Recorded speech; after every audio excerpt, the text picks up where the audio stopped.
differentiate your levels of support. See that word differentiation. It doesn't leave you after you leave the classroom as a teacher. As a leader, you must have even greater levels of differentiation because you are now leading staff and students.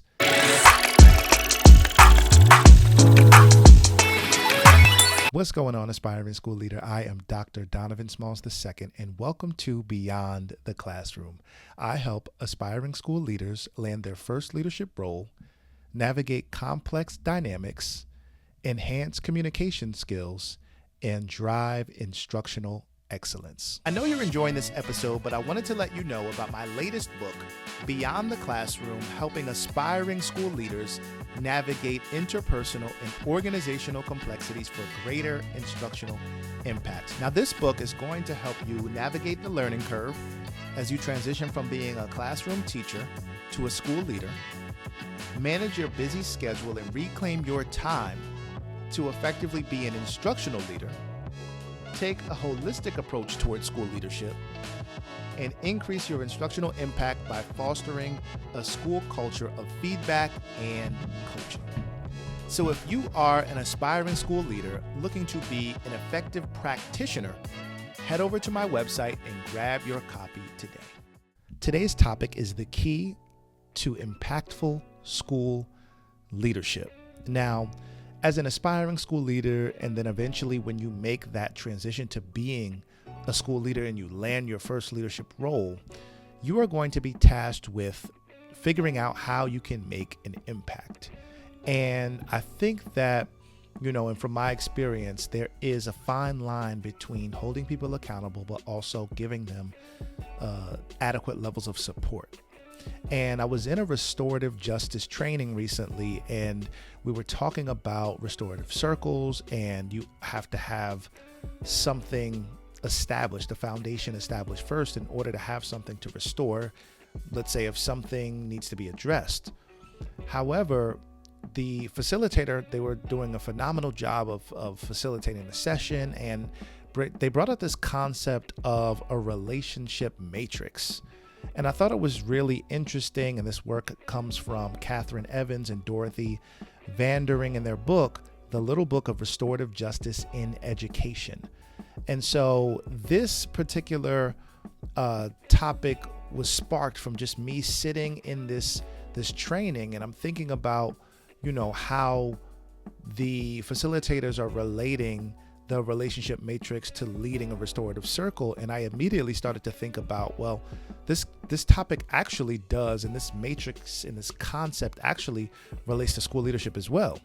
And so I want to unpack these. I want to unpack these 4 quadrants and how they relate to school leadership, because I truly think that in order for us to lead well, we have to make sure that we are supporting our teachers and our students in a way that honors professional relationships. So I want you to picture this matrix. It has 4 quadrants, and on the x-axis, it has the word support. And then on the y-axis, it has the word expectations. So I'm sure you can start thinking about support and expectations and how that weaves together as school leaders. And it's extremely important, and we'll get into our 4 quadrants, right? And I want you to think about these quadrants as ways that we can exude and exhibit our leadership. And so the first quadrant is 2, right? This is a way that we can exhibit or exude leadership. 2, as in the word or the letters T-O, 2. 2 means high expectations but low support. And as a leader, once you get into the role, you could have high expectations of your staff, of your teachers, of your students, and everyone in your school community, even yourself. However, if we look at the first quadrant 2, there are low levels of support. So this particular quadrant is a top-down approach to leadership. That means you are the leader and you are telling people what to do. You have high expectations, and the expectation is that everyone meets whatever it is that you are establishing. However, what levels of support are you also, or are you actually offering? And in this particular quadrant, you're not offering much support at all. And this is a level of leadership that we don't want to fall into. We don't want to be leaders who are offering high expectations, high accountability, but we're also not offering levels of support. This is a punitive approach, because if people aren't meeting the needs, then leaders tend to want to be punitive in their approach to disciplining staff, disciplining students. However, the question that you must ask yourself is, how are you supporting the individuals and the expectations that you have established? Leaders in this quadrant demand results, but don't provide the tools or resources to support them or to achieve those particular goals. Now, this is a problem. This is a huge problem if you are a leader and you have high expectations, high levels of accountability, but you're not actually offering support. And what I'm learning, and what I have learned as a school leader, is that sometimes support looks very different for different individuals.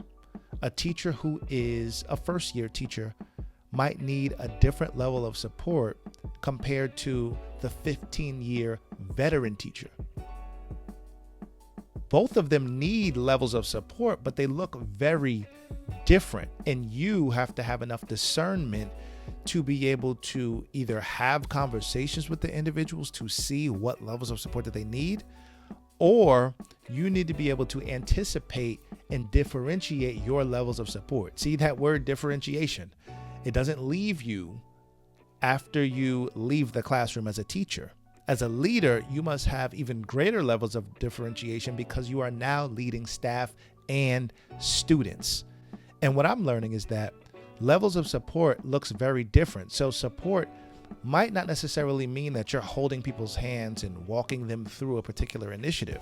Sometimes it does look that way, but other times it just looks like you providing space, a brave space for people to try new initiatives, to try new things by, let's say you have a professional development schedule already established. Have you made room for teachers to facilitate sessions, facilitate training sessions? Have you made room for students to have committees so that their voices are heard?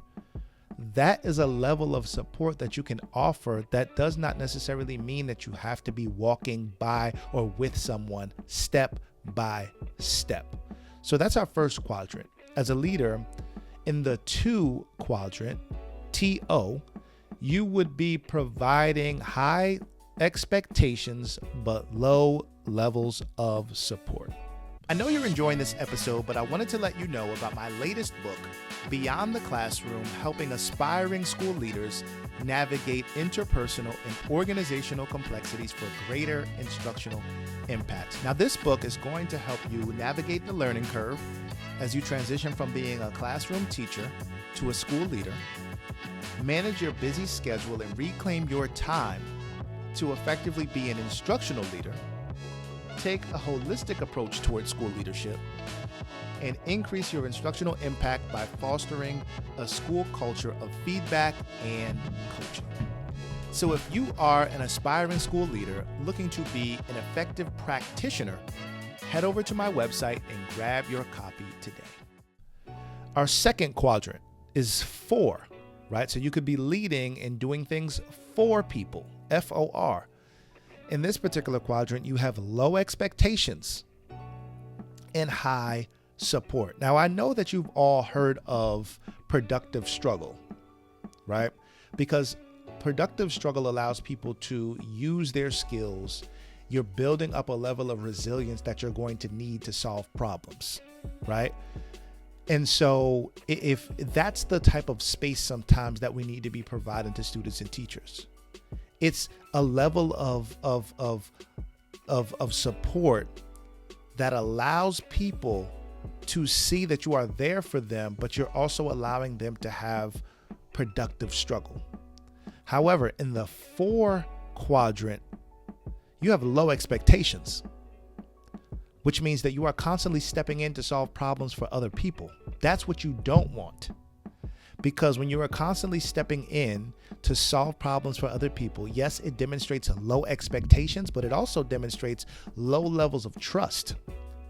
See, because when you trust people, you allow them to make mistakes, you allow them to lead initiatives, you allow them to show their expertise, you allow them to deal with issues, you allow them to go through certain types of productive struggle.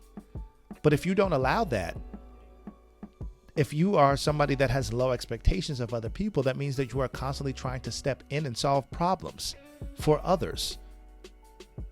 Yes, as school leaders, you should be stepping in during certain times, especially when your teachers are in the line of fire, you will step in for them. But there are some times when you need to allow people to see that you have high expectations of them and that they can do things on their own. So in this particular quadrant, our 4 quadrant, this is an enabling quadrant. Leaders are overly accommodating, shielding staff from challenges, but failing to hold them accountable. And then in this particular stage, people do not grow. People don't grow because you have low expectations of them. And so you're constantly trying to protect them from growth, really. And that's what we don't want as leaders. Again, I'm going back to trust, building professional relationships built on trust. Our 3rd quadrant is not. So we're leading, but we're being neglectful in this particular quadrant, right? So we have low expectations and low levels of support. So really, you're not leading. Really, you're allowing people to do whatever it is that they want to do. You have no expectations, no accountability, no support, no guidance. You're not holding up your end of the bargain as it relates to leadership, because that's why you stepped into the role of being a leader. That's why you want to be a school leader. It is to lead. But if you're not offering any levels of support and you have low expectations, then really you need to start reevaluating why you wanted to get into the role in the first place. Because staff, teachers, students are not challenged. And this is the recipe for disengagement and underperformance. So sometimes when our expectations are not being met, you have to realize and start analyzing, what are my expectations? Are they high? Are they low? Are they too low? Am I providing levels of support that are necessary and that are in agreement with what the expectations are? Because the levels of performance that you are getting is a reflection of your leadership. And you can't forget that. Leadership is not about pointing the finger. Leadership is about looking in the mirror and seeing who you are, reflecting on your practices. How can you improve? Because when you improve, when you continue to stay engaged, when you continue to have high expectations and high levels of support, that is when the magic happens. So this is our not quadrant. Low expectations and low support. And lastly, we have our with quadrant. And I want you to know that these quadrants really are a spectrum. It's a continuum, because sometimes we might be in different stages in different places and we don't necessarily want to stay there, but we want to remain in the with quadrant. We're doing things with people, not to them, not for them, but with them. So in this particular quadrant, we have high expectations. We have high levels of support. This is the sweet spot. Leaders here set high standards while providing guidance, resources, and encouragement. That's what people need in order to achieve the goal. That's what people need in order to meet the high expectations. Again, we cannot just roll out initiatives or just say that these are the expectations and try to hold people accountable without having the corresponding levels of support. This is where growth happens in this particular quadrant, in the with quadrant. This is where growth happens. This is where trust thrives, and we know that relationships move at the level of trust. if we want to develop positive relationships and rapport with staff, we have to also develop trust. So again, the outcome of the with quadrant is that teachers feel empowered and equipped to meet the high expectations, fostering professional growth, student engagement, and improved outcomes. So before we wrap up, I want you to think about these 4 quadrants that we talked about. 2, which is high expectations and low levels of support. 4, low expectations and high support. Not low expectations and low support. And with high expectations and high support. So where do you land? Where do you fall within this matrix? Are you operating with the with quadrant? Or is there room for you to grow? And that's okay if you're not in the with quadrant. Why? Because we all have areas that we need to grow. But I challenge you that when you step into being a school leader, don't just do things to people or for people or be neglectful in your leadership. Try as best as you can to be a leader that leads alongside your staff. I hope you've enjoyed this video, and if you did, share it with somebody else.